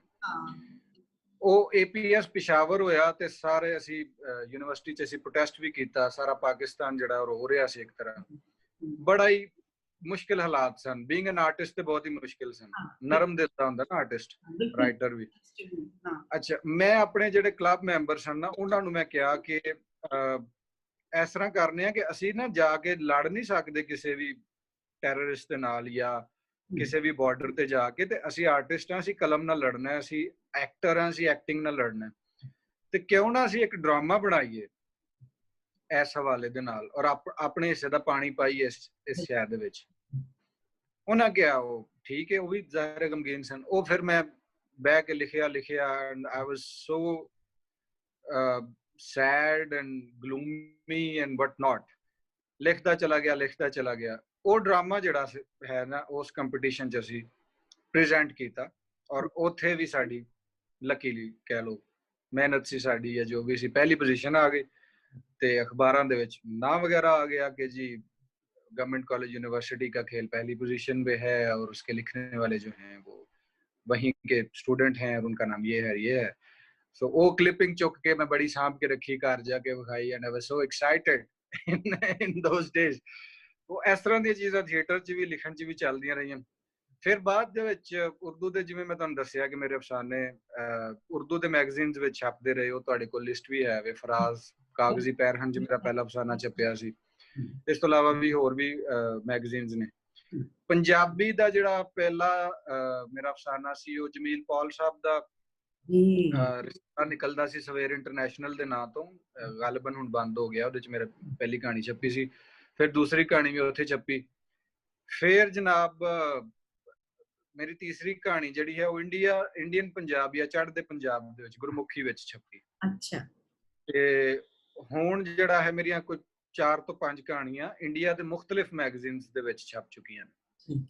ਅੱਛਾ, ਉਹ ਛਪ ਹੀ ਰਹੀਆਂ ਸਨ ਤੇ ਇੱਕ ਚੰਗੀ ਔਰ ਗੁੱਡ ਨਿਊਜ਼ ਮੈਨੂੰ ਇਹ ਲੱਭੀ ਕਿ ਜੀ ਕਿਸੇ ਨੇ 2019 ਦੀਆਂ ਬੈਸਟ ਸ਼ਾਰਟ ਸਟੋਰੀਜ਼ ਦੀ ਕਲੈਕਸ਼ਨ ਛਾਪੀ। ਕੁਕਨਸ ਪ੍ਰਕਾਸ਼ਨ ਪਬਲੀਕੇਸ਼ਨ ਇੰਡੀਆ ਦੇ ਵਿੱਚ। ਉਹ ਉੱਥੇ ਉਹਨਾਂ ਨੇ ਪਾਕਿਸਤਾਨ ਤੋਂ 2 ਕਹਾਣੀਆਂ ਸਨ, ਬਾਕੀ ਸਾਰੀਆਂ ਇੰਡੀਆ ਤੋਂ ਸਨ। ਉਹਨਾਂ ਚੋਂ ਇੱਕ ਕਹਾਣੀ ਪੂਰਨੇ ਦੇ ਨਾਂ ਤੋਂ ਜਿਹੜੀ ਹੈ ਮੇਰੀ, ਤੇ ਸ਼ਾਮਿਲ ਹੋਈ ਉਸ ਕਿਤਾਬ, ਉਸ ਐਂਥੋਲੋਜੀ ਦੇ ਵਿੱਚ 2019 ਦੀਆਂ ਬੈਸਟ ਸ਼ਾਰਟ ਸਟੋਰੀਜ਼ ਤੋਂ। ਉਹ ਵੀ ਇੱਕ ਦਿਲ ਨੂੰ ਤਸੱਲੀ ਹੁੰਦੀ ਹੈ ਕਿ ਤੁਸੀਂ ਕੁਝ ਕਰ ਰਹੇ ਹੋ, ਕੁਝ ਪੋਜ਼ਿਟਿਵ ਕਰ ਰਹੇ ਹੋ। ਅਚੀਵਮੈਂਟ ਨਾ, ਬਹੁਤ ਵੱਡੀ ਅਚੀਵਮੈਂਟ ਹੈ ਇਹਦੇ ਵਿੱਚ, ਕੋਈ ਸ਼ੱਕ ਨਹੀਂ ਕਿ ਤੁਸੀਂ ਪਾਕਿਸਤਾਨ ਦੇ ਸਾਰੇ ਲਖਾਰੀਆਂ ਦੇ ਵਿੱਚੋਂ ਇੱਕ ਨੌਜਵਾਨ ਬੱਚੇ ਦਾ ਉਹਨੇ ਸਿਲੈਕਟ ਹੋਣਾ, ਇਹ ਬੜੀ ਆਨਰ ਦੀ ਗੱਲ ਹੈ। ਹਾਂ ਜੀ ਜੀ। ਅੱਛਾ, ਇਸੇ ਤਰ੍ਹਾਂ ਫਿਰ ਅਗਰ ਅਸੀਂ ਸਟੋਰੀ ਟੈਲਿੰਗ ਦੀ ਗੱਲ ਕਰੀਏ ਤੇ ਸਾਰੇ ਮੁxtਲਿਫ ਫਾਰਮਸ ਹੁੰਦੀਆਂ ਨੇ ਸਟੋਰੀ ਟੈਲਿੰਗ ਦੀਆਂ। ਇੱਕ ਹੁੰਦੀ ਹੈ ਜ਼ਾਹਿਰ ਲਿਖਣਾ, ਦੂਜੀ ਹੁੰਦੀ ਹੈ ਫਿਲਮ ਮੇਕਿੰਗ, ਤੀਜੀ ਹੁੰਦੀ ਹੈ ਥੀਏਟਰ। ਮਤਲਬ ਕਈ ਤਰੀਕੇ ਨਾਲ ਤੁਸੀਂ ਕੋਈ ਵੀ ਕਹਾਣੀ ਕਹਿ ਸਕਦੇ ਹੋ ਨਾ। ਥੀਏਟਰ ਨਾਲ ਮੈਂ ਜੁੜਿਆ ਸਾਂ, ਲਿਖਣ ਨਾਲ ਵੀ ਜੁੜਿਆ ਸਾਂ। ਮੇਰਾ ਇੰਟਰਸਟ ਫਿਲਮ ਮੇਕਿੰਗ 'ਚ ਸੀ। ਅੱਛਾ। ਤੇ ਮੈਨੂੰ ਕੁਝ ਬ੍ਰੇਕ ਮਿਲੀ ਯੂਨੀਵਰਸਿਟੀ ਦੇ ਵਿੱਚ, ਛੁੱਟੀਆਂ ਸਨ, ਤੇ ਮੈਂ NCA ਜੁਆਇਨ ਕਰ ਲਿਆ, ਨੈਸ਼ਨਲ ਕਾਲਜ ਆਫ ਆਰਟਸ। ਸਾਰੇ ਵੇਖਣ ਵਾਲੇ ਜਾਣਦੇ ਹੀ ਨੇ ਕਿ ਇੱਕ ਆਰਟਸ ਦਾ ਵੱਡਾ ਔਰ ਵਾਹਿਦ ਹੀ ਅਦਾਰਾ ਜਿਹੜਾ ਕਿ ਵੱਡੇ ਆਰਟਿਸਟ ਪੈਦਾ ਕਰਦਾ। ਉੱਥੇ ਫਿਰ ਮੈਂ ਫਿਲਮ ਮੇਕਿੰਗ ਪੜ੍ਹੀ, ਔਰ ਉੱਥੇ ਜਿਹੜੀ ਮੈਂ ਫਿਲਮ ਬਣਾਈ ਸੀ, ਜ਼ਾਹਿਰ ਉਹ ਲਿਖੀ ਵੀ ਔਰ ਡਾਇਰੈਕਟ ਵੀ ਕੀਤੀ। ਉਹ ਫਿਲਮ ਜਿਹੜੀ ਹੈ ਉਹ ਮੈਂ ਫਿਲਮ ਫੈਸਟੀਵਲ, ਤਸਵੀਰ ਫਿਲਮ ਫੈਸਟੀਵਲ ਤੇ ਭੇਜੀ, ਜਿਹੜੀ ਕਿ ਸੀਐਟਲ USA ਦੇ ਵਿੱਚ ਹੁੰਦਾ। ਅੱਛਾ। ਸੋ ਉਹਦੇ ਵਿੱਚ ਸਾਊਥ ਏਸ਼ੀਅਨ ਫਿਲਮਾਂ ਹੁੰਦੀਆਂ ਨੇ, ਇੰਡੀਆ, ਪਾਕਿਸਤਾਨ, ਬੰਗਲਾਦੇਸ਼, ਸ਼੍ਰੀਲੰਕਾ, ਅਫਗਾਨਿਸਤਾਨ, ਭੂਟਾਨ, ਨੇਪਾਲ। ਤੇ ਉਹ ਮੇਰੀ ਫਿਲਮ ਸਿਲੈਕਟ ਹੋ ਗਈ, ਸਬਟਾਈਟਲਸ ਦੇ ਨਾਲ ਸੀ। ਹੈ ਤੇ ਉਰਦੂ 'ਚ ਸੀ ਲੇਕਿਨ ਸਬਟਾਈਟਲਸ ਦੇ ਨਾਲ ਸੀ। ਉਹ ਸਿਲੈਕਟ ਹੋ ਗਈ। ਫਿਰ ਯੂਨੀਵਰਸਿਟੀ ਨੂੰ ਰਿਪਰੈਜ਼ੈਂਟ ਕਰਦਿਆਂ ਮੈਂ ਕਰਾਚੀ ਦੇ ਕੰਪੀਟੀਸ਼ਨ 'ਚ ਫਿਲਮ ਲੈ ਕੇ ਗਿਆ। ਡਾਈਸ ਕੈਮ ਦੇ ਨਾਂ ਤੋਂ ਕੰਪੀਟੀਸ਼ਨ ਸੀ। ਉੱਥੇ ਮੈਨੂੰ ਜਿਊਰੀ ਅਵਾਰਡ ਮਿਲ ਗਿਆ ਉਸੇ ਫਿਲਮ ਤੋਂ। ਫਿਰ ਲਾਹੌਰ ਦੇ ਵਿੱਚ ਇੱਕ ਕੰਪੀਟੀਸ਼ਨ ਸੀ, ਸਟਾਰਸ ਪਲੇ ਵਾਲਿਆਂ ਨੇ ਕਰਵਾਇਆ ਸੀ। ਉਹਦੇ ਵਿੱਚ ਮੇਰੀ ਆਫੀਸ਼ੀਅਲ ਸਿਲੈਕਸ਼ਨ ਹੋ ਗਈ ਉਸੇ ਫਿਲਮ ਦੀ। ਸੋ ਫਿਲਮ ਦੀ ਜਰਨੀ ਵੀ ਮੇਰੀ ਨਾਲ ਨਾਲ ਚੱਲ ਰਹੀ ਸੀ as a director and as a screenplay writer. ਫਿਰ ਮੈਂ ਕਿਹਾ ਕਿ ਅੱਛਾ ਇਹ ਤੇ ਹੋ ਗਿਆ ਛੋਟਾ ਪ੍ਰੋਜੈਕਟ, ਹੁਣ ਥੋੜਾ ਵੱਡਾ ਪ੍ਰੋਜੈਕਟ ਕਰਨਾ ਚਾਹੀਦਾ, ਸਿੱਖਣਾ ਚਾਹੀਦਾ ਪ੍ਰੈਕਟੀਕਲੀ, ਕਿਉਂਕਿ film making is all about practical thing rather then practical things. ਬਿਲਕੁਲ ਸਹੀ ਕਹਿ ਰਹੇ। ਅੱਛਾ, ਉਹ ਕੁਝ ਕੰਟੈਕਟਸ ਕੀਤੇ, ਇਧਰ ਉਧਰ ਪੁੱਛਿਆ ਤੇ ਇੱਕ ਫਿਲਮ ਸਟਾਰਟ ਹੋ ਰਹੀ ਸੀ ਰਹਿਬਰਾ ਦੇ ਨਾਂ ਤੋਂ, ਉਰਦੂ ਫਿਲਮ। ਠੀਕ ਹੈ। ਸਾਡੇ ਇੱਥੇ ਲਾਹੌਰ ਦੇ ਡਾਇਰੈਕਟਰ ਨੇ ਅਮੀਨ ਇਕਬਾਲ ਸਾਹਿਬ, ਉਹਨਾਂ ਨੇ ਸ਼ੁਰੂ ਕੀਤੀ ਤੇ ਮੈਂ ਉਹਨਾਂ ਨਾਲ ਰਾਬਤਾ ਕੀਤਾ, ਮੈਂ ਉਹਨਾਂ ਨੂੰ ਮਿਲਣ ਚਲਾ ਗਿਆ, ਉਹਨਾਂ ਮੇਰਾ ਇੰਟਰਵਿਊ ਕੀਤਾ, ਉਹਨਾਂ ਪੁੱਛਿਆ ਕੀ ਕੁਝ ਕੀਤਾ ਪਹਿਲੇ, ਉਹ ਸਾਰਾ ਕੁਝ ਮੈਂ ਦੱਸਿਆ ਔਰ ਮੈਂ ਔਨ ਬੋਰਡ ਆ ਗਿਆ ਐਜ਼ ਐਨ ਅਸਿਸਟੈਂਟ ਡਾਇਰੈਕਟਰ। ਅੱਛਾ, ਅਸਿਸਟੈਂਟ ਡਾਇਰੈਕਟਰ ਮੈਂ ਆ ਗਿਆ ਸੀ। ਫਿਰ ਜ਼ਾਹਿਰ ਉਹ ਇੱਕ ਲੰਮੀ ਕਹਾਣੀ, ਉਹ ਸੈਪਰੇਟ ਚੀਜ਼ ਹੈ। ਪ੍ਰੀ ਪ੍ਰੋਡਕਸ਼ਨ ਕੀਤੀ, ਫਿਰ ਕਰਾਚੀ ਗਏ, ਕਰਾਚੀ ਜਾ ਕੇ ਸ਼ੂਟਿੰਗ ਕੀਤੀ। ਸਮੁੰਦਰ ਮੈਂ ਪਹਿਲੀ ਦਫਾ ਜ਼ਿੰਦਗੀ 'ਚ ਵੇਖਿਆ। ਕੋਈ ਗੱਲ ਨਹੀਂ, ਹਰ ਕਿਸੇ ਨੇ ਜਦੋਂ ਪਹਿਲੀ ਵਾਰੀ ਜਾਂਦਾ ਉਹਨੇ ਪਹਿਲੀ ਵਾਰੀ ਦੇਖਣਾ ਹੁੰਦਾ, ਪਹਿਲੀ ਦਫੇ ਵੇਖਣਾ ਹੁੰਦਾ। ਤੇ ਫਿਰ ਜਨਾਬ ਬਲੋਚਿਸਤਾਨ ਜਾ ਕੇ ਵੀ ਕੁਝ ਗਾਣੇ ਸ਼ੂਟ ਅਸੀਂ ਕੀਤੇ। ਇੱਕ ਉੱਥੇ ਇੱਕ ਬੜਾ ਵਿਜ਼ਿਟਿੰਗ ਪੁਆਇੰਟ ਹੈ, ਉਹਨੂੰ ਕਹਿੰਦੇ ਨੇ ਪ੍ਰਿੰਸੈਸ ਆਫ ਹੋਪ। ਉਹ ਨੈਚੁਰਲੀ ਇੱਕ ਪਹਾੜੀ ਐਸੀ ਕੱਟੀ ਹੈ ਕਿ ਉਹ ਸ਼ਹਿਜ਼ਾਦੀ ਦੀ ਮੁਜੱਸਮਾ ਬਣ ਗਿਆ ਹੈ, ਕਿਸੇ ਬਣਾਇਆ ਨਹੀਂ, ਉਹ ਰੱਬੋਂ ਹੀ ਬਣ ਗਿਆ। ਉੱਥੇ ਗਾਣੇ ਸ਼ੂਟ ਕੀਤੇ ਔਰ ਸੁਨਹਿਰੀ ਬੀਚ, ਗੋਲਡਨ ਬੀਚ, ਉੱਥੇ ਕੀਤੇ। So that was a quite hectic as well as enjoyable you can say experience ਸੀ। ਫਿਰ ਲਾਹੌਰ ਆ ਕੇ ਉਹਦਾ ਸੈਕੰਡ ਸਪੈਲ ਕੀਤਾ, ਲੇਕਿਨ ਅਨਫੋਰਚੂਨੇਟਲੀ ਕੁਝ ਬਜਟਸ ਦੇ ਇਸ਼ੂ ਹੋਏ, ਕੁਝ ਬਾਕੀ ਚੀਜ਼ਾਂ ਹੋਈਆਂ ਤੇ ਫਿਲਮ 80% ਤੇ ਸ਼ੂਟ ਹੋ ਗਈ ਹੈ, ਕੋਈ 20% ਰਹਿ ਗਈ ਤੇ ਫਿਲਮ ਰੁਕ ਗਈ। ਤੇ ਉਸ ਤੋਂ ਬਾਅਦ ਫਿਰ ਕਰੋਨਾ ਆ ਗਿਆ। ਹੁਣ ਕਰੋਨਾ ਮੁੱਕੇਗਾ ਤੇ ਦੁਬਾਰਾ ਤੋਂ ਅਸੀਂ ਔਨ ਸੈਟ ਜਾਵਾਂਗੇ, ਉਸ ਫਿਲਮ ਨੂੰ ਕੰਪਲੀਟ ਕਰਾਂਗੇ। ਉਹਦੀ ਕਾਸਟ ਮੈਂ ਦੱਸ ਦਿੰਦਾ, ਕਿਉਂਕਿ ਉਹਦੇ ਪੋਸਟਰ ਥੋੜੀ ਜਿਹੀ ਨਿਊਜ਼ ਤੇ ਆ ਹੀ ਚੁੱਕੀਆਂ ਨੇ, ਕੋਈ ਮੈਂ ਗੱਲ ਨਹੀਂ ਲੀਕ ਕਰ ਰਿਹਾ, ਲੇਕਿਨ ਤੁਹਾਡੇ ਸ਼ੋਅ 'ਚ ਦੱਸ ਜ਼ਰੂਰ ਦੱਸੋ, ਜ਼ਰੂਰ ਦੱਸੋ। ਐਹਸਨ ਖਾਨ ਤੁਸੀਂ ਜਾਣਦੇ ਹੋਵੋਗੇ, ਉਹ ਉਹਦਾ ਮੇਨ ਲੀਡ ਕਰੈਕਟਰ ਹੈ, ਔਰ ਆਇਸ਼ਾ ਉਮਰ ਜਿਹੜੀ, ਹਾਂਜੀ, ਉਹ ਉਹਦੀ ਫੀਮੇਲ ਐਕਟਰੈਸ ਹੈ। ਇਸ ਤੋਂ ਇਲਾਵਾ ਸੀਨੀਅਰ ਐਕਟਰ ਵੀ ਸਨ, ਉਹਨਾਂ ਨਾਲ ਵੀ ਮੁਲਾਕਾਤ ਹੋਈ। ਸੋ ਕਾਫੀ ਚੀਜ਼ਾਂ ਸਾਨੂੰ ਚ ਕਰਨ ਵਾਲੀ। ਸੋ ਕਹਿਣ ਦਾ ਮਕਸਦ ਹੈ ਵੇ ਕਿ ਪਲੇਟਫਾਰਮ ਬਦਲਦਾ, ਲੇਕਿਨ at the end of the day it's story telling. ਅਸੀਂ ਕਹਾਣੀ ਦੱਸ ਰਹੇ ਹੁੰਦੇ ਹਾਂ, ਲਿਖ ਕੇ ਵੀ, ਬੋਲ ਕੇ ਵੀ, ਗਾ ਕੇ ਵੀ, ਐਕਟਿੰਗ ਕਰਕੇ ਵੀ, ਔਰ ਲੈਂਸ ਦੇ ਥਰੂ, ਕੈਮਰਾ ਦੇ ਥਰੂ, ਤੇ ਇਹ ਸਾਰੀਆਂ ਚੀਜ਼ਾਂ ਮੈਂ ਕਰ ਰਿਹਾ ਹੁੰਦਾ। ਮੈਂ ਕਹਾਣੀਕਾਰ ਹਾਂ, ਮੈਂ ਕਹਾਣੀ ਸੁਣਾ ਰਿਹਾ। ਇਹ ਤੁਸੀਂ ਕਿੰਨੀ ਸੋਹਣੇ ਤਰੀਕੇ ਨਾਲ, ਤਦੇ ਮੈਂ ਤੁਹਾਨੂੰ ਦੇ ਰਹੀ ਹਾਂ ਕਿ ਤੁਸੀਂ ਬੋਲੀ ਜਾਓ ਔਰ ਅਸੀਂ ਸੁਣਦੇ ਜਾਈਏ। ਅੱਛਾ, ਇਹ ਤੇ ਬੜਾ ਜ਼ਬਰਦਸਤ ਤੁਹਾਡਾ ਜਰਨੀ ਹੈ। ਮੈਨੂੰ ਹੁਣ ਕਿਉਂਕਿ ਇਹ ਮੇਰੀ ਪੰਜਾਬੀ ਬੈਠਕ ਹੈ, ਅਸੀਂ ਵੀ ਜਿਹੜੇ ਜੁੜੇ ਹਾਂ ਆਪਣੀ, ਉਂਝ ਤੇ ਖੈਰ ਅਸੀਂ ਜਿਉਂ ਤੋਂ ਪੈਦਾ ਹੋਏ ਹਾਂ ਆਪਣੇ ਪੰਜਾਬ ਨਾਲ, ਆਪਣੀ ਮਾਂ ਬੋਲੀ ਨਾਲ ਜੁੜੇ ਹੋਏ ਹਾਂ, ਔਰ ਥੋੜਾ ਜ਼ਿਆਦਾ ਐਕਟਿਵਲੀ ਹੁਣ ਜੁੜੇ हैं। और मैं जिथे कहनी है ਕਰੋਨਾ ਨੇ ਤਬਾਹੀਆਂ ਮਚਾਈਆਂ, ਤਾਂ ਉੱਥੇ ਕਰੋਨਾ ਨੇ ਬੜੇ ਫਾਇਦੇ ਵੀ ਦਿੱਤੇ ਨੇ ਕਿ ਅਸੀਂ ਲੋਕ ਸੋਸ਼ਲ ਮੀਡੀਆ ਤੇ ਆ ਗਏ। ਜਿਹੜੇ ਥੋੜੇ ਜਿਹੇ ਮੇਰੇ ਵਗਰੇ ਵੀ 7-8 ਸਾਲ ਤੋਂ ਕਹਿੰਦੇ ਪਏ ਸੀ ਚਲੋ ਕੋਈ ਗੱਲ ਨਹੀਂ, ਬਸ ਹੁਣ ਕੀ ਕਰਨਾ, ਨਹੀਂ ਤੇ ਉਹਨਾਂ ਨੂੰ ਵੀ ਇੱਕ ਪ੍ਰੋਜੈਕਟ ਮੇਰੇ ਮੀਆਂ ਨੇ ਕਿਹਾ ਵੀ ਤੂੰ ਉਂਝ ਬਹੁਤ ਗੱਲਾਂ ਕਰ, ਸਿਰ ਚਟਨੀ ਆ, ਤੂੰ ਕੰਮ ਕਰ। ਤੇ ਉਹ ਬਿਹਤਰੀ ਹੋ ਗਈ ਨਾ, ਕਿਉਂਕਿ ਤੁਹਾਡੇ ਬਾਹਰ ਜਾਣ ਆਉਣ ਦੇ ਜਿਹੜੇ ਸੀ ਉਹ ਰਸਤੇ ਬੰਦ ਸੀ। ਤੇ ਹੁਣ ਸਾਡਾ ਹੋ ਰਿਹਾ ਇੱਥੇ ਮਰਦਮਸ਼ੁਮਾਰੀ, ਤੇ ਅਸੀਂ ਸਾਡੀ ਇਹ ਵੀ ਕੰਪੇਨ ਹੈ ਕਿ ਜਿਹੜੀ 2021 ਚ ਮਾਰਚ ਹੋਣਾ, ਤੇ ਉਹਦੇ ਵਿੱਚ ਸਾਡੇ ਲੋਕ ਜਿਹੜੇ ਨੇ ਨਾ, ਉਹ ਪੰਜਾਬੀ ਦਾ ਨਾਂ ਲੈਂਦਿਆਂ ਝੱਕਦੇ ਨੇ, ਸ਼ਰਮਾਉਂਦੇ ਨੇ, ਕੰਪਲੈਕਸ ਹੈ, ਬੜੀ ਚੇਂਜ ਆ ਰਹੀ ਹੈ। ਤੇ ਤੁਸੀਂ ਮੈਨੂੰ ਇਹ ਦੱਸੋ, GC ਯੂਨੀਵਰਸਿਟੀ ਦਾ ਅਲੀ ਉਸਮਾਨ ਬਾਜਵਾ ਧੜੱਲੇ ਨਾਲ ਪੰਜਾਬੀ ਦੀ ਗੱਲ ਕਰਦਾ ਹੈ, ਧੜੱਲੇ ਨਾਲ ਸੋਸ਼ਲ ਮੀਡੀਆ ਤੇ ਪਰਾਗਾ ਵੀ ਕਰ ਰਿਹਾ, ਬਹੁਤ ਅੱਛਾ ਮੈਨੂੰ ਤੁਹਾਡਾ ਉਹ ਵਾਲਾ ਵੀ ਪ੍ਰੋਗਰਾਮ ਲੱਗਦਾ, ਮੈਂ ਜ਼ਰੂਰ ਉਹਨੂੰ ਵੀ ਦੇਖਦੀ ਹਾਂ। ਤੇ ਇਹ ਕਿਹੜੀ ਖਾਸ ਗੱਲ ਹੈ ਤੇ ਕਿਉਂ? ਕਿਉਂਕਿ ਅੱਜ ਕੱਲ ਦੇ ਨੌਜਵਾਨ ਜਿਹੜੇ ਬੱਚੇ ਨੇ, ਹੁਣ ਤੁਸੀਂ ਵੀ ਠੀਕ ਹੈ, ਤੁਸੀਂ ਇੱਕ ਰਾਬਤੇ ਦੀ ਜ਼ਬਾਨ ਹੈ ਸਾਡੀ, ਬਾਕੀ ਸਭ ਜ਼ਬਾਨਾਂ ਵੀ ਬਹੁਤ ਅੱਛੀਆਂ, ਰਾਬਤੇ ਦੀ ਜ਼ਬਾਨ ਹੈ ਉਰਦੂ। ਤੁਸੀਂ ਕਿਉਂ ਜੁੜ ਗਏ ਇਸ ਕਾਜ਼ ਲਈ? ਐਜ਼ ਅ ਪੰਜਾਬੀ ਐਕਟਿਵਿਸਟ ਕਿਉਂ ਕੰਮ ਕਰਦੇ ਪਏ ਹੋ? ਕੀ ਜ਼ਰੂਰਤ ਹੈ? ਇਹ ਥੋੜਾ ਟ੍ਰਿਕੀ ਜਿਹਾ ਸਵਾਲ ਹੈ, ਜਵਾਬ ਉਹਦੇ ਕਈ ਹੋ ਸਕਦੇ ਨੇ, ਉਹਨਾਂ ਚ ਇੱਕ ਜਵਾਬ ਹੈ ਕਿ ਦੋ ਤੁਹਾਡੇ ਦਿਲ ਚ, ਦੋ ਤੁਹਾਡੇ ਮਨ ਚ, ਦਿਮਾਗ ਚ ਜਵਾਬ ਹੈ, ਮੈਨੂੰ ਸਾਰੇ ਜਵਾਬ ਚਾਹੀਦੇ ਆ। ਮੈਂ ਸੋਚਿਆ ਕਿ ਅਗਰ ਮੈਂ ਨਹੀਂ ਤੇ ਫਿਰ ਕੌਣ, ਮੈਂ ਕਿਹਨੂੰ ਉਡੀਕ। ਵੇਟਿੰਗ ਫॉर ਗੋਡੋ ਨਹੀਂ ਹੁੰਦਾ ਨਾ, ਗੋਡੋ ਨੇ ਕਦੀ ਵੀ ਨਹੀਂ ਆਣਾ, ਨਹੀਂ ਉਹਨੇ ਤੇ ਕਦੀ ਨਹੀਂ, ਠੀਕ ਹੈ। ਤੇ ਜੇ ਮੈਂ ਨਹੀਂ ਤੇ ਫਿਰ ਅੱਜ ਨਹੀਂ ਤੇ ਕਦੋਂ, ਮੈਂ ਨਹੀਂ ਤੇ ਕੌਣ।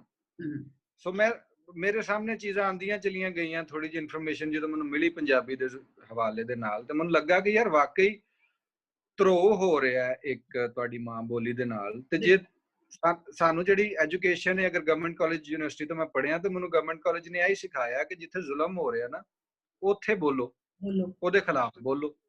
ਤਾਲੀਮ ਦਾ ਮਕਸਦ ਹੀ ਹੈ ਵੀ ਮੇਰੇ ਘਰਦਿਆਂ ਵੀ ਮੈਨੂੰ ਇਹੀ ਸਿਖਾਇਆ, ਔਰ ਜਿਹੜਾ ਮੈਂ ਲਿਟਰੇਚਰ ਥੋੜਾ ਬਹੁਤ ਪੜ੍ਹਿਆ ਲਿਖਿਆ ਉਹ ਵੀ ਮੈਨੂੰ ਇਹੀ ਦੱਸਦਾ ਕਿ ਮਜ਼ਲੂਮ ਦੇ ਨਾਲ ਤੁਸੀਂ ਖਲੋਣਾ ਹੈ ਔਰ ਜ਼ਾਲਮ ਦੇ ਖਿਲਾਫ ਤੁਸੀਂ ਬੋਲਣਾ। ਤੇ ਹੁਣ ਇੱਕ ਜ਼ੁਬਾਨ ਜਿਹਨੂੰ ਸਟੇਟ ਓਨ ਨਹੀਂ ਕਰਦੀ ਪਈ ਔਰ ਉਹਨੂੰ ਦਾ ਜਾਇਜ਼ ਹੱਕ ਨਹੀਂ ਮਿਲਦਾ ਪਿਆ, ਤੇ ਉਹਦੀ ਗੱਲ ਕਰੋ, ਉਹਦੇ ਵਾਸਤੇ ਲੜੋ। ਔਰ ਬੀਇੰਗ ਪੰਜਾਬੀ ਜੇ ਤੁਸੀਂ ਨਹੀਂ ਲੜਦੇ ਪਏ, ਤੇ ਬਾਹਰੋਂ ਕਿਸੇ ਫ੍ਰੈਂਚ ਨੇ, ਕਿਸੇ ਇਟਾਲੀਅਨ ਨੇ ਤੇ ਆ ਕੇ ਲੜਨਾ ਨਹੀਂ ਤੁਹਾਡੇ ਵਾਸਤੇ। ਤੁਸੀਂ ਇੱਥੇ ਰਹਿਣਾ, ਇਸੇ ਪਾਕਿਸਤਾਨ, ਇਸੇ ਪੰਜਾਬ 'ਚ, ਤੇ ਤੁਸੀਂ ਹੀ ਲੜਨਾ। ਅੱਛਾ, ਫਿਰ ਤੁਸੀਂ ਜਮਹੂਰੀਅਤ 'ਚ, ਡੈਮੋਕ੍ਰੇਸੀ ਦੇ ਵਿੱਚ ਰਹਿ ਰਹੇ ਹੋ, ਤੇ ਤੁਹਾਡਾ ਜਾਇਜ਼ ਹੱਕ ਹੈ ਇhtਜਾਜ ਵੀ ਕਰਨਾ, ਔਰ ਜੋ ਤੁਹਾਨੂੰ ਰਾਈਟਸ ਮਿਲੇ ਨੇ ਉਹਨਾਂ ਤੇ ਗੱਲ ਵੀ ਕਰਨਾ। ਤੁਹਾਡਾ 1973 ਦਾ ਕਨਸਟੀਟਿਊਸ਼ਨ ਤੁਹਾਨੂੰ ਇਹ ਹੱਕ ਦਿੰਦਾ ਕਿ ਤੁਸੀਂ ਆਪਣੀ ਮਾਂ ਬੋਲੀ ਦੀ ਗੱਲ ਕਰੋ, ਔਰ ਆਪਣੀ ਮਾਂ ਬੋਲੀ 'ਚ ਤਾਲੀਮ ਵੀ ਹਾਸਿਲ ਕਰੋ, ਔਰ ਆਪਣੀ ਮਾਂ ਬੋਲੀ ਨੂੰ ਲਾਗੂ ਵੀ ਕਰੋ ਆਪਣੇ ਪਾਰਟਿਕੂਲਰ ਸੂਬੇ ਦੇ ਵਿੱਚ। ਸਿੰਧ ਦੇ ਵਿੱਚ ਅਗਰ ਅਦਾਲਤਾਂ ਦੇ ਵਿੱਚ ਸਿੰਧੀ ਦੇ ਵਿੱਚ ਬਹਿਸ ਹੋ ਸਕਦੀ ਹੈ, ਬਲੋਚਿਸਤਾਨ ਦੇ ਵਿੱਚ ਵੀ, KPK ਦੇ ਵਿੱਚ ਪਸ਼ਤੋ ਦੇ ਵਿੱਚ ਇਬਤਦਾਈ ਤਾਲੀਮ, ਮੁੱਢਲੀ ਤਾਲੀਮ ਜਿਹੜੀ ਹੈ ਉਹ ਦਿੱਤੀ ਜਾ ਸਕਦੀ ਹੈ। ਤੇ ਪੰਜਾਬੀ ਦੇ ਨਾਲ ਧਰੋਹ ਕਿਉਂ ਹੈ? ਪੰਜਾਬੀ ਦਾ ਮਸਲਾ ਹੈ ਕਿ ਪੰਜਾਬ ਅਸਲ 'ਚ ਸਭ ਤੋਂ ਆਖਰ ਵਿੱਚ ਗੋਰੇ ਨੇ ਤੇ ਕਬਜ਼ਾ ਕੀਤਾ, ਇਨਵੇਡਰ ਨੇ। ਤੁਸੀਂ ਤੇ ਬੈਠੇ ਵੀ UK ਹੋ ਨਾ, ਉਹਨਾਂ ਦੇ ਮੁਲਕ 'ਚ ਬੈਠੇ ਹੋਏ ਹੋ, ਤੇ ਉਹ ਗੋਰੇ ਨੇ ਜ਼ਾਹਿਰ ਹੈ ਜਿੱਥੇ ਜਿੱਥੇ ਵੀ ਕਾਲੋਨੀ ਬਣਾਈ ਉੱਥੇ ਕੁਝ ਨਾ ਕੁਝ ਤੇ ਉਹਨੇ ਗੰਦ ਪਾਇਆ ਹੀ ਹੈ, ਭਾਵੇਂ ਉਹ ਵੈਸਟ ਇੰਡੀਜ਼ ਹੋਵੇ, ਤੇ ਭਾਵੇਂ ਕੋਈ ਆਸਟ੍ਰੇਲੀਆ ਹੋਵੇ, ਭਾਵੇਂ ਕੋਈ ਅਫਰੀਕਾ ਹੋਵੇ, ਤੇ ਭਾਵੇਂ ਕੋਈ ਹੋਰ ਇਲਾਕਾ ਹੋਵੇ। ਤੇ ਇੰਡੀਆ 'ਚ ਵੀ ਉਹਨਾਂ ਕੀਤਾ। ਇੰਡੀਆ ਦਾ ਇਹ ਸੀ ਕਿ ਇੰਡੀਆ ਦੇ ਇਲਾਕਿਆਂ ਤੇ ਇੱਕ ਇੱਕ ਕਰਕੇ ਉਹਨਾਂ ਕਬਜ਼ਾ ਕਰਨਾ ਸ਼ੁਰੂ ਕਰ ਦਿੱਤਾ, ਤੇ ਸਭ ਤੋਂ ਜ਼ਿਆਦਾ ਰੈਜ਼ਿਸਟੈਂਸ ਪੰਜਾਬ ਨੇ ਸ਼ੋ ਕੀਤੀ, ਤੇ ਸਭ ਤੋਂ ਆਖਰ ਦੇ ਵਿੱਚ ਜਨਾਬ ਪੰਜਾਬ ਦੇ ਉੱਤੇ ਕਬਜ਼ਾ ਹੋਇਆ। ਤੇ ਜ਼ਾਹਿਰ ਹੈ ਫਿਰ ਜਿਹੜਾ ਕੋਈ ਅਥਰਾ ਹੋਵੇ ਉਹਦੇ ਕੋਲ ਫਿਰ ਬਦਲੇ ਵੀ ਲਏ ਜਾਂਦੇ ਨੇ। ਉਹਨਾਂ ਨੇ ਸਾਡੇ ਕੋਲ ਆ ਕੇ ਜਨਾਬ ਸਾਡੀ ਜ਼ੁਬਾਨ ਸਭ ਤੋਂ ਪਹਿਲਾਂ ਖੋਈ। ਉਹਨਾਂ ਨੂੰ ਪਤਾ ਸੀ ਇਹ ਅਥਰੇ ਨੇ, ਇਹ ਨਹੀਂ ਮੰਨਦੇ ਕਿਸੇ ਨੂੰ ਮਾਲਕ ਆਪਣਾ, ਇਹਨਾਂ ਕੋਲ ਜ਼ੁਬਾਨ ਖੋਲੋ। ਅੱਛਾ, ਅੱਜ ਤੋਂ ਕੋਈ 2 ਸਦੀਆਂ ਪਹਿਲੇ ਕਹਿ ਲਓ, ਸਾਡੇ ਕੋਲ ਸਾਡੀ ਜ਼ੁਬਾਨ ਖੋਲੀ ਗਈ।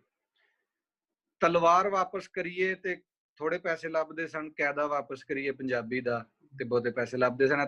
ਤੁਸੀਂ ਆਪਣੇ ਕਈ ਸ਼ੋਜ਼ ਦੇ ਵਿੱਚ ਇਹਦੀ ਗੱਲ ਕੀਤੀ। ਗੱਲ ਸਹੀ ਹੈ, ਬਿਲਕੁਲ ਸਹੀ, ਠੀਕ ਹੈ।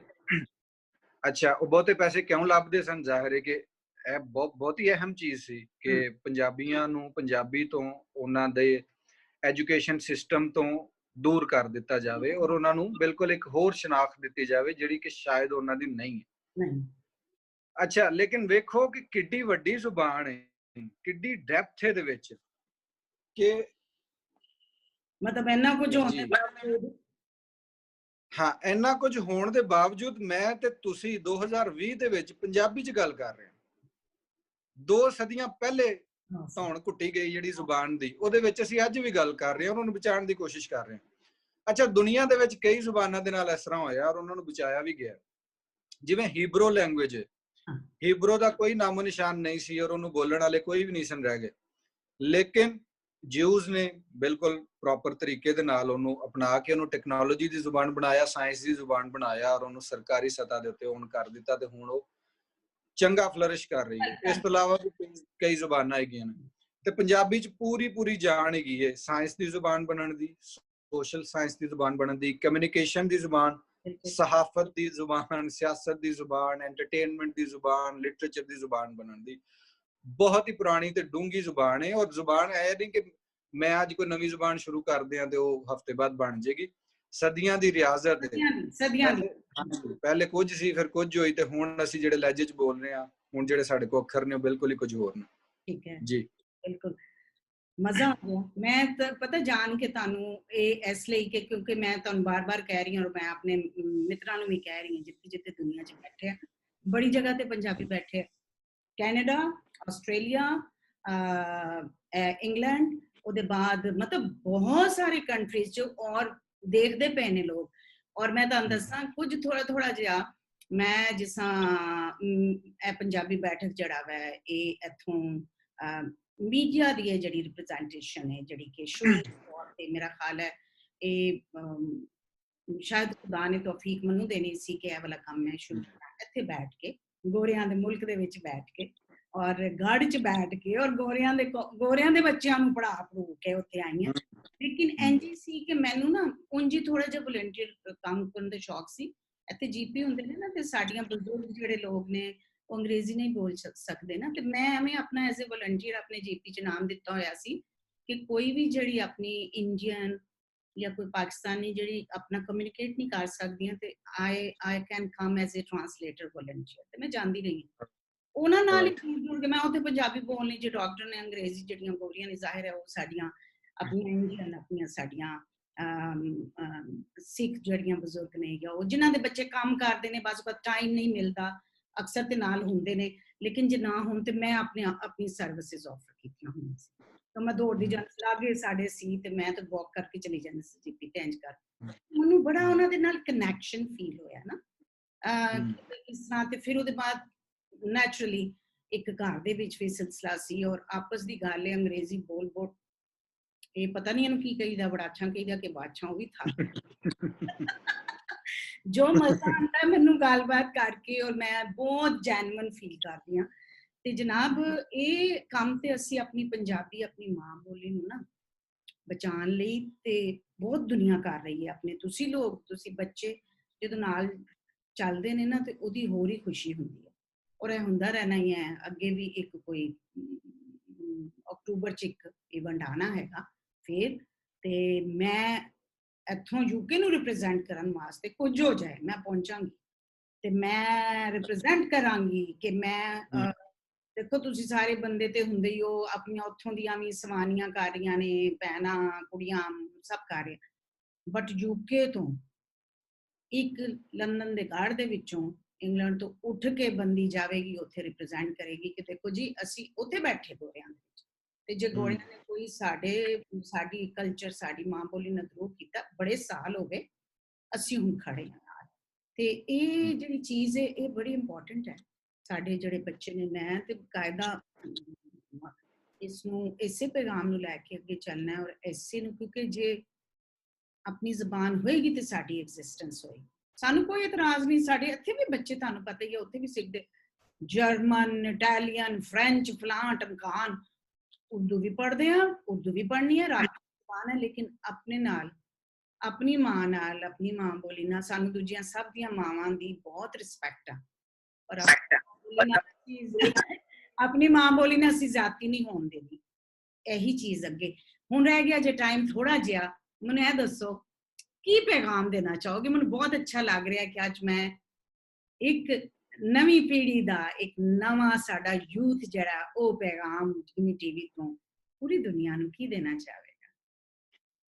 ਪੈਗਾਮਾਤ ਤੇ ਖੈਰ ਕੀ ਹੋਣੇ ਨੇ, ਬਸ ਸਾਂਝ ਦੀ ਗੱਲ ਮੈਂ ਕਰਨਾ ਚਾਹ ਰਿਹਾ ਸੀ। ਔਰ ਤੁਹਾਡੀਆਂ ਗੱਲਾਂ ਦੇ ਵਿੱਚ ਇੱਕ ਗੱਲ ਜਿਹੜੀ ਮੈਂ ਬਹੁਤ ਜ਼ਰੂਰੀ ਕਰਨਾ ਚਾਹ ਰਿਹਾ ਸੀ, ਉਹ ਮਿਸਕਨਸੈਪਸ਼ਨਸ ਦੀ ਹੈ ਪੰਜਾਬੀ ਦੇ ਬਾਰੇ ਨਾ, ਅਗਰ ਮੈਂ 2 ਮਿੰਟ ਲੈ ਸਕਾਂ ਤੇ।